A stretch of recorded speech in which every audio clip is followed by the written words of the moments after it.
Hello all. कैसे हो सब? बढ़िया। तो चलो आओ आज का क्वेश्चन देखते हैं, डेली क्वेश्चन। आज का क्वेश्चन नंबर है 959। Region cut by slices. तो मैंने स्क्रीनशॉट लेके यहाँ सेव कर दिया, तो यहाँ पढ़ते हैं question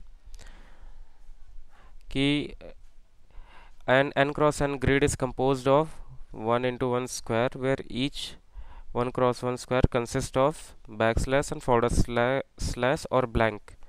This character divided into square into continuous region. Given the grid represent a string, the number of regions. तो हमें क्या होगा, एक ग्रिड मिलेगी, ग्रिड n क्रॉस n की मिलेगी। उसमें क्या होगा कि हमें मतलब हमें फॉरवर्ड ब्लैक स्पेसेस और स्पेस दिया रहेगा। सपोज करो कि एग्जांपल यहाँ देखते हैं कि अगर हमें कोई ग्रिड मिलेगी n क्रॉस n की, जैसे कि यहाँ पहले एग्जांपल में मिल रही है। यहाँ पे देखोगे टू करेक्टर है, ब्लैंक है, देन बैक स्लैश है, देन ब्लैक स्लैश, फिर तो 2 क्रॉस 2 की हमें एक ग्रिड मिली है जो कि रिप्रेजेंट करती है इन 3 करेक्टर से, forward slash, back slash and space से। तो हमें क्या करना है, बेसिकली हमें ये बताना है कि ये इनको जोड़ के बैक स्लैश, फॉरवर्ड स्लैश कितने रीजन्स में ये डिवाइड हो रहा है स्ट्रक्चर, वो हमें बेसिकली बताना है। ठीक है, आई होप इतना क्लियर होगा। तो जैसे कि पहला एग्जांपल लेते हैं। ठीक, तो इफ़ सपोज कि हम पहला एग्जांपल लेते हैं ये वाला। तो अगर हम इसको विजुलाइज करें तो ये कुछ ऐसा दिया है क्वेश्चन में कि ये 2 by 2 की ग्रिड है। यहाँ पे पहला ब्लैंक है तो ब्लैंक रहेगा, दूसरा बैक स्लैश है तो ये ब्लैक स्लैश, फिर यहाँ पे पहले पे है ये एंड ब्लैंक। तो हमें बताना है ये कितने रीजन्स में डिवाइड करता है। तो अगर आप देखोगे तो अगर हम जैसे इसमें देखो, बेसिकली क्या होगा कि रीजन्स निकालने हैं। तो ये ग्राफ का जो अप्रोच हम यूज़ करते थे डीएफएस कंटिन्यू, जैसे डीएफएस में हमने क्वेश्चन कर रखे हैं ग्राफ वाले कनेक्टेड सिटी। तो सपोज करो ये जो बैक स्लैश है, फॉरवर्ड स्लैश है, ये बाउंड्री है। वो बाउंड्री मतलब क्या करती है कि दो हिस्सों में डिवाइड करती है। तो हमें ये बेसिकली निकालना है कि कितने नंबर ऑफ सिटीज़, हमने क्वेश्चन किए थे ना कि कनेक्टेड सारी सिटीज़ को वन कहेंगे, फिर अगले कनेक्टेड को कहेंगे, तो कितने पार्ट्स में डिवाइड होगा। तो यहाँ पे हम बेसिकली डीएफएस लगाएंगे। ठीक है, हमें ये पता करना है कि कितने नंबर ऑफ रीजन्स में डिवाइड हो रहा है। तो सपोज करो कि ये जो बैक स्लैश है ये 2 रीजन्स में कर रहा है, एक तो इधर वाला और एक इधर वाला। ठीक है, अब क्या कहते हैं, क्वेश्चन के हिसाब से तो ये पूरा एक रीजन है, ये पूरा। बट हम इस वाले को कैसे ट्रेस करेंगे, यहाँ पे तो हमने बैक स्लैश लिया। अगर हम याद हो आपको डीएफएस में हम कैसे करते हैं कि अगर जहाँ पे हम ट्रेवर्स कर सकते हैं, जहाँ पे अभी 0 है मतलब हम यहाँ जा सकते हैं, या 1 है तो उसको तो करेंगे। बट जहाँ पे स्लैश है उसको कैसे करेंगे, तो वहाँ पे तो नहीं जा पाएंगे, उसको 2 पार्ट में कैसे रिप्रेजेंट करेंगे। तो बट इस क्वेश्चन में अगर देखोगे तो आंसर तब भी सही आ जाएगा अगर आप ऐसे नॉर्मल लेते हो 0 और 0, तो काम हो जाएगा। अगर ऐसे ही अगला क्वेश्चन देखो, अगला क्वेश्चन क्या है, अगला क्वेश्चन भी 2 by 2 की फॉर्म में है और केवल यहाँ पे बैक स्लैश है। अगर यहाँ पे देखो तो हम इसको ट्रेवर्स कर सकते हैं, इसको भी कर सकते हैं, इसको कर सकते हैं, ये ब्लॉक्ड है। ठीक है, यहाँ नहीं कर सकते। तो हम क्या करेंगे, कंटिन्यूअस अगर देखेंगे तो ये पूरा एक रीजन ही है, तो इसका आंसर 1 आएगा। ठीक है, अब यहाँ इस वाले क्वेश्चन देखो, ये थोड़ा अच्छा क्वेश्चन है। अब इस वाले क्वेश्चन को देखते हैं हम। अब ये क्वेश्चन में क्या कह रहा है कि ये हमारी ग्रिड है 2 by 2 की, और क्या है इस पे एक फॉरवर्ड, एक बैक स्लैश, फिर यहाँ बैक स्लैश और एक फॉरवर्ड स्लैश। ठीक है, ये दिया हुआ है। अगर हम इनको ब्लॉक लेके चले, जो हमें एक रीज़न मिल रहा है, क्योंकि इस पे बैक स्लैश है तो हम कैसे जानेंगे कि 2 डिवाइड हो रहे हैं। तो इस हिसाब से तो 0 है, हम किसी चारों इंडेक्स पे, इस पे, इस पे, इस पे हम किसी पे ट्रैवर्स तो कर ही नहीं पाएंगे। तो इस केस में हम 0 देंगे। पर एक्चुअल में आप देखोगे तो ये 5 रीजन में, अगर विजुअली देखोगे तो रीजन नंबर 1, 2, 3, 4 एंड ये कंप्लीट 5, ये कंप्लीट इनर। तो ये 5 हिस्सों में बांट रहा है। तो अब सोचने की बात है कि ये जिस हिसाब से क्वेश्चन दे रहा है उस हिसाब से तो हम नहीं कर पाएंगे। तो अब इसको कैसे करेंगे, अप्रोच क्या करेंगे? तो एक हो सकता है कि ये जो पर्टिकुलर हमें मिल रहा है ये कितने पार्ट में डिवाइड कर रहा है। एक तो ऊपर वाला पार्ट हो रहा है डिवाइड, एक जो लाइन जा रही है, या कह लो कि एक जो ब्लॉक है उसको हम दो पार्ट में डिवाइड कर रहे हैं, ठीक है। सपोज दो पार्ट में डिवाइड कर दिया, तो हम क्या कर सकते हैं कि एक ब्लॉक को 2 बाई 2 में रिप्रेजेंट करें, मतलब इसी ब्लॉक को हम ऐसे रिप्रेजेंट करें, दैट पर्टिकुलर ब्लॉक ऐसे, समझ रहे हो? अगर ऐसे हम रिप्रेजेंट करते हैं, सपोज करो इसी मैट्रिक्स को हम फिर से बनाते हैं आगे, इसको यहाँ ला लेते हैं फॉर बेटर अंडरस्टैंडिंग। ये यहाँ पे आ गया, इधर कर लेते हैं हम थोड़ा। अब इसको हम फिर से ड्रॉ करने की कोशिश करते हैं।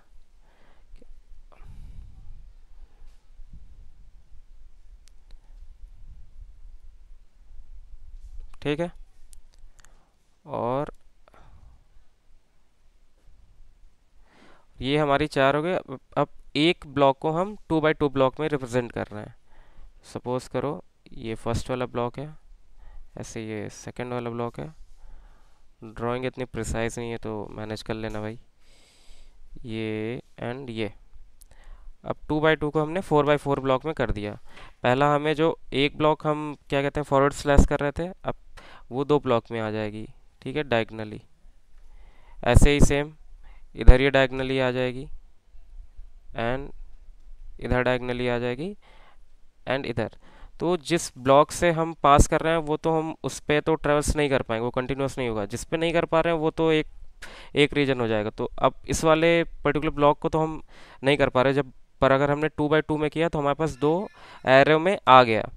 तो अब हम देखो रीजन्स कैसे निकालेंगे। एक रीजन तो ये हो जाएगा पूरा, दूसरा रीजन ये ब्लॉक ये, ठीक है। Region number 3, region 4 and region 5। तो 5 में हो भी रहे थे, 5 में हमने कर लिया।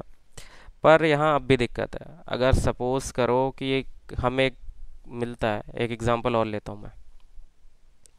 एग्जांपल अगर मैं लेता हूँ अभी के लिए, सपोज कि हमें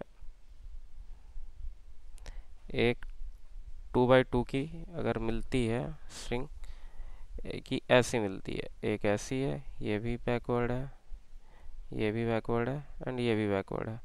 तो विजुअली देखो तो कितने रीजन बन रहे हैं, एक, ये पूरा दो, ये 3 और ये 4। इसको 2 बाई 2 में अगर हम एक्सपेंड करते हैं तब देखो क्या बनेगा। 2 बाई 2 में अगर हम एक्सपेंड करते हैं,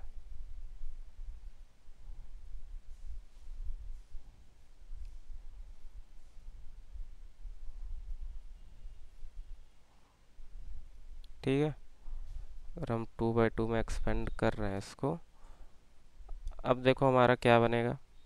पहला वाला बैक स्लैश कुछ ऐसा होता हुआ जाएगा, दूसरा वाला कुछ ऐसा, तीसरा कुछ ऐसा, एंड चौथा कुछ ऐसा। अब देखो यहाँ पे क्या होगा कि अब हम रीजन देखो, पहला रीजन तो ये वाला आ गया ब्लॉक जो कि खाली है। अब दूसरा दूसरा तो ये रहा। अब अगर डीएफएस में याद हो तो किसी पॉइंट से हम 4 डायरेक्शन में जाते हैं, यहाँ अप डाउन लेफ्ट राइट, ठीक है। तो इस वाले ब्लॉक से तो हम अप डाउन लेफ्ट राइट तो जा ही नहीं सकते, डायगनल पे है, कंटिन्यूस एरे, ठीक है। तो डायगनल तो हम इंक्लूड करते नहीं हैं। अगर डीएफएस में हम डायगनल अगर नहीं करते तो देखते हैं कितने रीजन बनेंगे। तो अभी तक कितने होने, 1 2 3 4 5 6 7 एंड 8। बट हमारा आंसर कितना है, हमने पहले ही देखा कि 4 बनना है यहाँ पे, और यहाँ पे 8। तो इस तरीके से तो नहीं होगा, ठीक है। तो अगर कुछ लोग ये भी कहोगे कि इसको डायगनली ट्रैवर्स करते हैं, मतलब हम जो 4 कर रहे हैं वो हम डायगनल भी हर एक केस में चेक करें, ठीक है, मतलब कि हर एक डायरेक्शन में जाए। तो अब देखो डायगनल में क्या दिक्कत है। डायगनल से चलो हमने किया, हम यहाँ से यहाँ पे चेक करेंगे तो ये कंटिन्यूस मिल जाएगा, यहाँ से यहाँ चेक करेंगे ये कंटिन्यूस मिल जाएगा। बट यहाँ से जब हम यहाँ जाएंगे तो अगर हम डायगनल कंक्लूड करते हैं तो इसके हिसाब से तो ये कंटिन्यूस हो जाएगा। बट यहाँ पे तो एक्चुअल में क्या है, बाउंड्री है ना बनी हुई, तो बाउंड्री बनी हुई है तो हम नहीं जा सकते, बट हम जब आंसर इस भी हाफ पे कैलकुलेट करेंगे तो तब देखते कितने आएंगे, ठीक है। अगर तब तुम देखोगे, एक मिनट में करके दिखा देता हूँ। अगर डायगनली हम कंक्लूड करने लगे तो ये पहला ये हुआ, इससे कनेक्टेड ये भी है, तो ये भी हो गया। डायगनली अगर देख रहे हो तो ये भी है, ये भी डायगनली है, ये भी डायगनली कनेक्टेड है, एंड ये भी है, एंड ये भी है, और ये भी है। तो मतलब इसके हिसाब से अगर हम देखेंगे तो एक ही आंसर आएगा अगर हम डायगनली इंक्लूड करेंगे। बट हम ऐसा आंसर तो नहीं आ रहेगा ऐसे, और डायगनली कर भी नहीं सकते, हम बाउंड्री क्रॉस कर दे रहे हैं, और जबकि बाउंड्री क्रॉस करने पे हमें अलग रीजन डिफाइन करना है, बट हम उसी कंटिन्यूएशन में चलना है, तो ये नहीं होगा। अब इसको और कैसे एक्सपेंड करेंगे, तो अगर ध्यान से देखो, एक एक मैं इस पर्टिकुलर ब्लॉक को लेता हूँ अभी के लिए, ठीक है, यहाँ पे बना लेते हैं। तो एक पर्टिकुलर ब्लॉक क्या कर रहा है देखो, अगर तो इस पे तीन दो हिस्से हो रहे हैं, एक बीच में बाउंड्री आ रही है, तो हम अगर हमें ऑप्टिमाइज करना है तो हम ये करेंगे कि हम 3 बाय 3 में डिवाइड करेंगे। क्यों? 3 बाय 3 में करने से ये होगा कि हमें तीन पार्ट मिल जाएंगे, हमें एक लाइन के लिए एक सेपरेट ब्लॉक मिल जाएगा, एक अपर पार्ट के लिए एक सेपरेट मिल जाएगा, एंड बॉटम के लिए एक सेपरेट मिलेगा। तो देखोगे तो अगर एक इसे, second one this, and third one this, ये तीन पार्ट में डिवाइड हो रहा है, क्योंकि लाइन भी तो एक पार्ट ही है ना, उसको भी हमें कहीं पर ना कहीं पर रिप्रेजेंट करना होगा। 2 बाय 2 में हम रिप्रेजेंट नहीं कर पा रहे हैं, अगर हम इस ब्लॉक को कर रहे हैं तो फिर बाकी चीज़ गड़बड़ हो रही है। तो 3 बाय 3 में एक बार हम करके देखते हैं, क्या पता उसमें सही हो जाए। तो चलो इसी एग्जांपल को हम 3 बाय 3 में करके देखते हैं, ठीक है। इतना हम डिलीट कर देते हैं।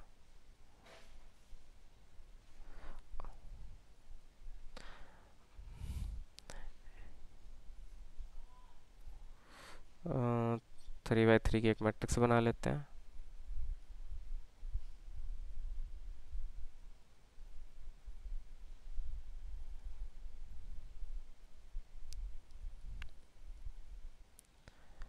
अब हर एक ब्लॉक 3 बाय 3 से एक्सपेंड कर दिया हमने।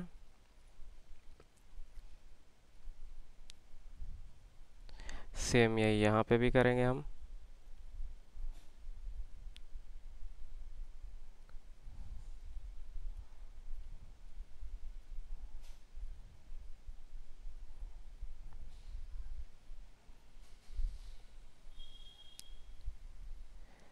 आई होप क्लियर होगा। अब हम इस पर डायगनल ड्रॉ करते हैं। अब ये डायगनल क्या है हमारा, स्लैश है इस साइड का। तो हम इस यहाँ से स्टार्ट करेंगे, from top right corner to bottom left corner तक, ठीक है। यही सेम सेकंड वाले ब्लॉक में है, यहाँ तक आएगा, और फिर यही थर्ड वाले ब्लॉक में है, एंड यही लास्ट वाले ब्लॉक में भी ऐसा ही है कुछ। तो आई होप इतना क्लियर। अब यहाँ पे देखो, अगर हम डायरेक्शन तो हम चार ही रखेंगे, left right and top and up, या डाउन कह लो, मतलब ये चार डायरेक्शन ही हम फॉलो करेंगे। तो अब देखते हैं हम कितने रीजन्स कवर अप करते हैं। तो यहाँ पे देखो, ये कंटिन्यूस है, ये कंटिन्यूस है, ये कंटिन्यूस, तो ये एक रीजन हो गया, ठीक है। मिडल वाला देखो तो ये कंटिन्यूस है, इससे ये कंटिन्यूस है, ये कंटिन्यूस है, ये है, ये है, ये, एंड ये, एंड ये, एंड ये सेकंड रीजन है। एंड थर्ड वन देखो, यहाँ से स्टार्ट किया हमने, ये भी है, ये भी है, ये भी है, सेम। एंड फोर्थ वन, ये कंटिन्यूस है, ये कंटिन्यूस है, ये कंटिन्यूस। तो इस हिसाब से हम अगर 3 बाय 3 में एक्सपेंड करते हैं तो यहाँ पे 4 रीजन एकदम करेक्ट आंसर आ रहा है। ये छोटे केसेस में भी चलेगा और हर केस में चलेगा, क्योंकि यहाँ बेसिकली देखो ना, 3 रीजन्स में डिवाइड हो रहा है, दो तो एम्प्टी हैं, एक हमारी लाइन भी है। तो तीनों को अगर सही से रिप्रेजेंट करना है तो 3 बाय 3 में एक्सपेंड करना होगा, 3 × 3, ठीक है। अब एक चीज़ और समझ लेते हैं कि अगर जैसे किसी भी ब्लॉक को हम सपोज करो ये मैट्रिक्स है हमारी, और ये इस पे हमें इस साइड का स्लैश दे रखा है, तो हम इसको कैसे रिप्रेजेंट करेंगे अपने में। अगर हमें बैकवर्ड स्लैश है तो किस तरीके से रिप्रेजेंट करेंगे, और कुछ नहीं है तो ब्लैंक है तो क्या करेंगे, ये 3 केसेस है कि हम कैसे उसको एक्सपेंड करेंगे। तो चलो देखते हैं। अगर हमें मिलता है तो एक 3 बाई 3 की हम पहले मैट्रिक्स में एक्सपेंड कर लिया हमने, और उसको रिप्रेजेंट भी तो करना होगा ना फिर से कि हम कैसे कर रहे हैं। तो देखो, अगर हमें स्लैश इस टाइप का मिलता है तो यहाँ देखो, तो अगर इसको 3 पार्ट में डिवाइड करो इसी में, तो अब देखो जो फर्स्ट रो की लास्ट है, मतलब टॉप राइट कॉर्नर वहाँ से स्टार्ट होगा तो ये ब्लॉक हो जाएगा। ठीक है, अगर सपोज करो हमने सबको 1 दे रखा है कि मतलब सब पे एक्सेसिबल है, तो इसको हम 0 कर देंगे। ऐसे मिडल वाला 0 होगा एंड बॉटम राइट 0 होगा, बाकी सब 1 होंगे, बाकी जगह हम ट्रैवर्स कर सकते हैं। ठीक है, ये हमारे ब्लॉक एरियाज हो गए।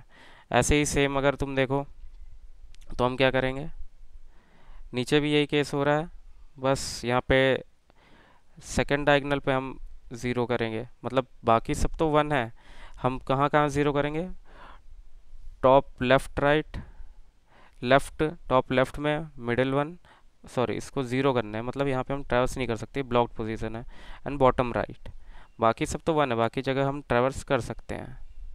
ठीक है, और अगर 0 आता है तो पूरी जो 3 बाई 3 होगी हम हर जगह ट्रैवर्स कर सकते हैं, तो इसमें कुछ चेंज नहीं करने की ज़रूरत है, इसमें हर जगह 1 रहेगा ही रहेगा, मतलब हम पूरी मैट्रिक्स ट्रैवर्स कर सकते हैं, पूरा एक एरिया ही है तो हर कुछ यहाँ पे 1 बाई 1 ही होगा। अब बस इतना सा ही था, बस ये था कि हम कैसे इसको एक्सपेंड कर लें, और एक्सपेंड कर लिया, हम समझ गए 3 बाई 3 में करना है, बस प्रॉपर डीएफएस लगा दो और कुछ नहीं है। तो चलो कोड पार्ट पे चलते हैं हम। ये रहा कोड, थोड़ा एक्सपेंड कर लेता हूँ मैं, मैक्सिमाइज और जूम इन कर देता हूँ। तो देखो पहला था कि हम निकाल लेते हैं कि कितना हमारे, और n बाई n में मिलेगा, तो अगर हम एक रो निकाल लेते हैं तो कॉलम भी उतनी ही साइज़ का होगा, तो ग्रिड साइज निकाल लेते हैं। ठीक है, अब हम क्या करेंगे, हम एक्सपेंड करेंगे तो एक हमें नई ग्रिड बनानी पड़ेगी, तो हम एक बना लेते हैं, वेक्टर ऑफ इंट, नाम दे देते हैं न्यू ग्रिड। ठीक है, साइज़ क्या होगी, n×3,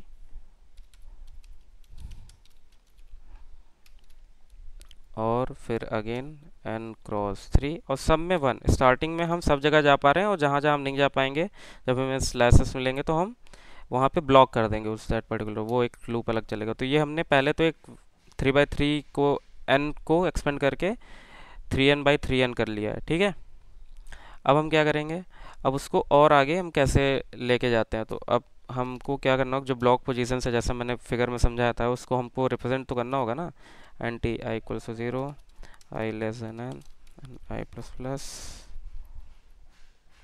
ठीक है, तो पहले हम ग्रिड में ट्रैवर्स करेंगे।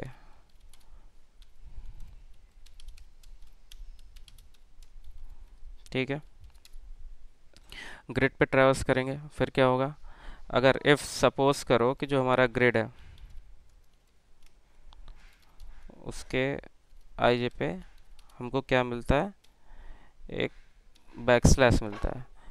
ठीक है, तो उस केस में बैक स्लैश में मैंने बताया था ना, बैक स्लैश इस टाइप का अगर हमें स्लैश मिल रहा है तो हमें क्या करना, इस टाइप का मीन्स दिस वन, तो हमें क्या करना होगा कि ये अगर आई है यहाँ पे, सपोज करो यहाँ ये आई जे पोजीशन पे है, आई और ये जे पे है, तो ये किस पोजीशन पे होगा, आई, न्यू आई क्या हो चुका होगा, i×3, ये हो गया i×3 +1, i×3 +2, ये नई इंडेक्स हो गई। ऐसे ही जे के लिए j×3, j×3 +1, और ये वाला लास्ट वाली कॉलम क्या हो, j×3 +2। तो हमें क्या करना है, पहले अगर हमें किसे करना है, i×3 और j×3 +2 इसको ज़ीरो करना है, फिर इस वाले कॉलम को करना है, फिर इस वाले कॉलम को, इन तीनों कॉलम को ज़ीरो, इन तीनों ब्लॉक को हमको ज़ीरो करना है। तो बस यहाँ पे उसी को हम बस लिख देंगे, जो हमने न्यू ग्रिड होना है, ये new grid i×3 and j×3, +2 starting वाला हो गया। और किसको किसको हमको चेंज करना है, ऐसा करता हूँ मैं कि कॉपी कर लेता हूँ, मैं चेंज करता जाऊँगा।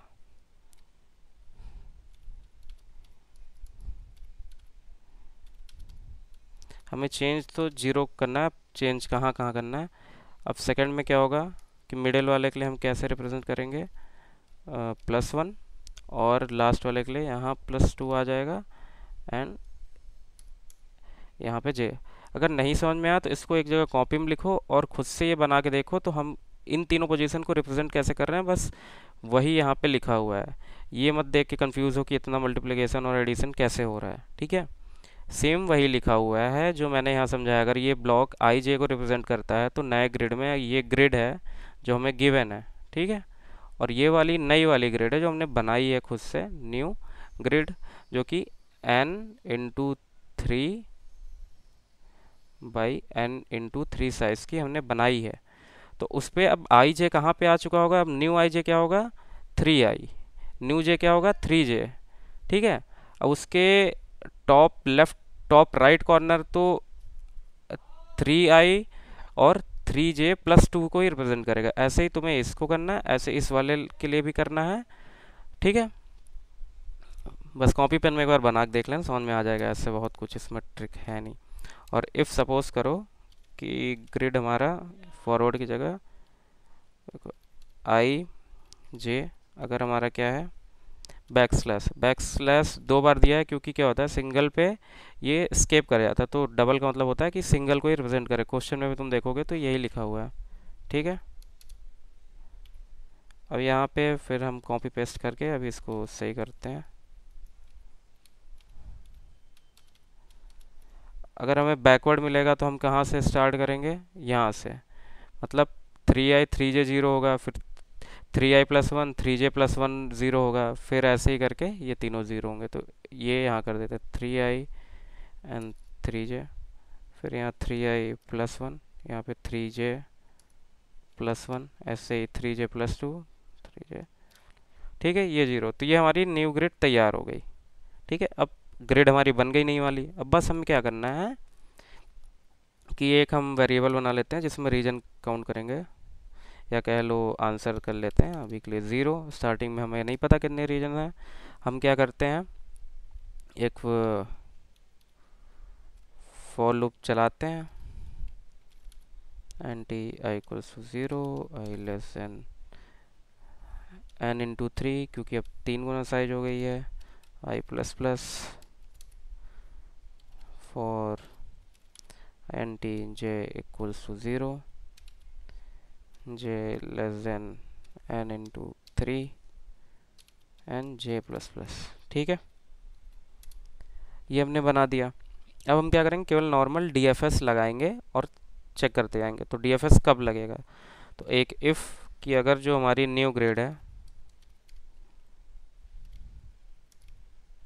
उसके आई जे पे अगर 0 नहीं 1 है तो हम DFS लगाएं। अगर 1 है तो यहाँ पे क्या कर देंगे, आंसर को ++ कर देंगे और एक फंक्शन बना लेंगे DFS, और उसको कॉल कर देंगे। उसमें क्या पास करेंगे, आई पास करेंगे, जे पास करेंगे और न्यू ग्रेड पास कर देते हैं, ठीक है। इतनी चीज़ें हम पास कर देंगे, ठीक है। अब इसको पास करने के बाद हम क्या करेंगे, एट द एंड रिटर्न कर देंगे आंसर। अब आओ चलो अब एक बना लेते हैं DFS, ठीक है। प्राइवेट बना लेते हैं। यहाँ पे हम कुछ रिटर्न तो कर नहीं रहे हैं, तो void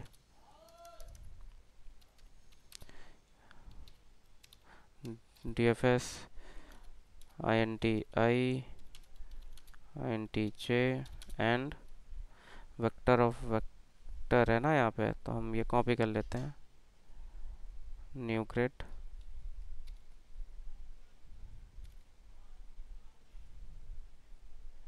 ओह यहाँ सिंटैक्स एरर अभी आ जाती, देखा। एक यहाँ हमने क्लोज करना हम भूल गए थे, ठीक। बाय एड्रेस कॉल कर लेते हैं, ठीक है। और एक हम n ले लेते हैं जो इसकी साइज़ है, न्यू ग्रिड डॉट साइज़। तो हमें ये भी देखना है कि हम आई जे बाहर तो नहीं हो गए हैं, तो हम एक इफ़ स्टेटमेंट लगा लेते हैं पहले। इफ़, तो हम इफ़ में क्या करेंगे, if I less than zero हो गया हो, या जे हमारा लेस देन ज़ीरो हो गया हो, या आई ग्रेटर देन और इक्वल टू एन हो, या j greater than equal to n हो, या जो हम न्यू ग्रेड है, हम जहाँ पे अब पहुँचे हैं, न्यू ग्रेड आई जे वो ज़ीरो हो। तो इस केस में क्या करना है, इस केस में तो वो रीजन कंसीडर ही नहीं करेंगे, उस केस में हम बस रिटर्न कर देंगे, रिटर्न हो जाओ। अदरवाइज हम डीएफएस फिर से कॉल कर देंगे चारों डायरेक्शन के लिए। ठीक है, डीएफएस डीएफएस आई प्लस वन, ये मतलब आई प्लस वन क्या हुआ, बॉटम के लिए। ठीक है, हम चारों डायरेक्शन के लिए कॉल कर रहे हैं ना, मतलब हम मान लो मिडिल पोजीशन में है, अब हमें ऊपर भी देखना है, नीचे भी देखना है, लेफ्ट भी देखना है, राइट भी देखना है कि अगर कंटिन्यूस है तो उसको भी एक ही एरिया में कंसीडर करेंगे कि अलग नहीं लेंगे, तो एक ही कॉल में वो पूरा कवर हो जाए। तो हम वो चारों डायरेक्शन के लिए 4 बार हम चारों डायरेक्शन में कॉल करेंगे। तो बस इसको मैं हर बार कॉपी कर लेता हूँ और कॉपी कर लेते हैं। एक चीज़ अभी नहीं लिख रहा हूँ, वो अगर कोई पकड़ लिया होगा तो बता देगा मुझे। तो हम टॉप गए, नहीं बॉटम गए, अब टॉप भी चले जाते हैं, ऐसे ही लेफ़्ट राइट के लिए भी लिख लेते हैं i plus one and j minus one. ये तो हो गया। ठीक है, अब एक चीज़ और, सपोज़ करो कि अगर हमने ज़ीरो ज़ीरो से स्टार्ट किया, यहाँ पे आते हैं, हमने कहीं पे तो बना रखा था ना, हाँ यहाँ पे ये वाला एग्जांपल देखो, कलर लेता हूँ ग्रीन, हाँ यूज़ नहीं किया हमने। सपोज़ करो हम यहाँ से स्टार्ट करते हैं इस वाले पोजीशन से, तो हम इधर भी हम गए, इधर भी हम गए और हमने मार्क कर दिया। ठीक है आंसर। अब ये तो एक काउंट आंसर हमारा एक इंक्रीज हो गया, फिर ये क्या गारंटी है कि कल को हम आए और दूसरे पे ना जाए। मतलब देखो इस क्वेश्चन में तो चल जाएगा, देखो डीएफएस जब भी लगाओ तो एक बैक, मतलब एक रिकॉर्ड रखना चाहिए कि हम कौन कौन से ब्लॉक या कौन कौन से ग्राफ या नोड हम पहुंच चुके हैं, एक्सेस कर चुके हैं, तो उन सबको हम दोबारा ट्रैवर्स ना करें, हम अपने कोड को और ऑप्टिमाइज़ करें। तो हम इसलिए क्या करते हैं कि एक कह लो एक विजिटेड नोड बना लेते हैं, या विजिटेड एरे बना लेते हैं, या मैट्रिक्स बना लेते हैं, जैसा क्वेश्चन के अकॉर्डिंग दिया होगा, और उसको इम्प्लीमेंट कर लेते हैं। अभी तो नीड नहीं, अभी तो अभी चल जाएगा, बट वो यूज़ करना एक बेस्ट प्रैक्टिस है तुम्हारी, कि दिमाग में हमेशा रहेगा कि भाई हमें एक विजिटेड नोड भी बना के चलनी है, जिससे हमें ये आइडिया रहे कि हम कहाँ तक जा चुके हैं और जहाँ हम ट्रैवर्स कर चुके हैं उसको हम फिर दोबारा ना कॉल करें। ठीक है, तो अभी के लिए हम बना लेते हैं for good practice habit, vector और वेक्टर इंट विज नाम दे देते हैं, और n/3 की ये भी बनेगी भाई, n/3। और क्या करना है, हाँ n/3 vector of type int, और ये भी बनेगी n/3। और अभी क्या है, स्टार्टिंग में सब ज़ीरो है, ज़ीरो का मतलब कि हम अभी किसी पे ट्रैवर्स नहीं किया हमने। ठीक है, अभी हम कहीं पे नहीं गए हैं, तो स्टार्टिंग में ज़ीरो है। तो यहाँ पे हम बस एक और एंड कंडीशन लगा देंगे कि जो हमारा विजिटेड है आई जे, हम जहाँ पे भी जा रहे हैं, ठीक है, वो ज़ीरो होना चाहिए। ज़ीरो का मतलब हम वहाँ पे ना गए हों तो ही उसको कॉल करो, अगर जा चुके हों तो फिर कॉल करने की कोई ज़रूरत नहीं, मतलब वो पहले ही आंसर में कंसीडर हो चुका है। और यहाँ डीएफएस में भी हम इसको पास कर देते हैं, और ऊपर भी इसको इंक्लूड कर लेते हैं यहाँ फंक्शन में, वरना नीचे तो कॉल कर दिया, ऊपर हमने लिखा ही नहीं, तो ऐसे थोड़ी नहीं चलता भाई, कंपाइलेशन एरर आ जाएगी आपकी। तो हमने विजिटेड बना लिया। अब सपोज़ करो कि, और एक यहाँ हम और लूप और लगाएंगे कि सपोज़ करो सब सही है बट हमने विज़िट कर लिया है। ठीक है, तो यहाँ पे विजिटेड आई जे जो भी है अगर वन है तो क्या करो उस केस में, सीधा रिटर्न कर दो, हमें आगे चारों तरफ जाने की ज़रूरत नहीं, मतलब वहाँ पहुँच चुके उससे और पॉसिबल हमें निकालने की ज़रूरत नहीं है।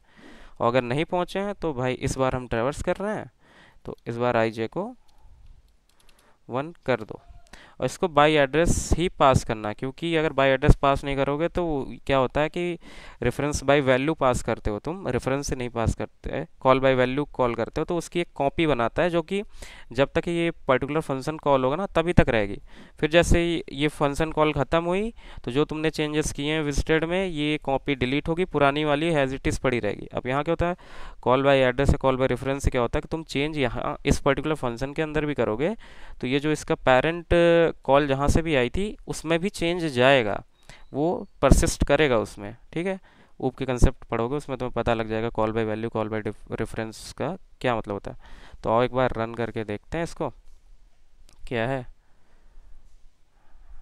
ठीक है, अच्छा देखा, यहाँ लिख लिया सबको, तुमको ज्ञान देता फिर रहा हूँ मैं, और यहाँ तो इंक्लूड ही नहीं किया मैंने, तो यहाँ पे भी इंक्लूड कर लेते हैं भाई चारों फंक्शन में।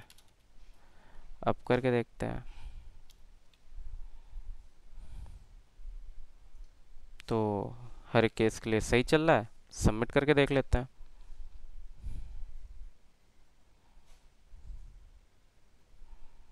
सबमिट हो गया। तो बस आज के लिए इतना ही था। डीएफएस आई थिंक समझ में आया होगा, और कैसे हम उसका विजिटेड नोड बना के एक हम बैक ट्रैकिंग अपने लिए रखते हैं कि भाई हमने विजिट क्या कर लिया क्या नहीं कर लिया। तो ये हमें काफ़ी हेल्प करता है, ये गुड प्रैक्टिस है, करना चाहिए। ठीक है, इससे ज़्यादा कुछ नहीं होता, हमारे फालतू की जो रिकर्जन कॉल बैक में होती रहती है वो बच जाती है। तो आई होप आप लोग समझ में आया होगा, अगर अच्छा लगा हो तो लाइक और सब्सक्राइब कर देना, अपने दोस्तों को शेयर कर देना। ओके, कल मिलते हैं।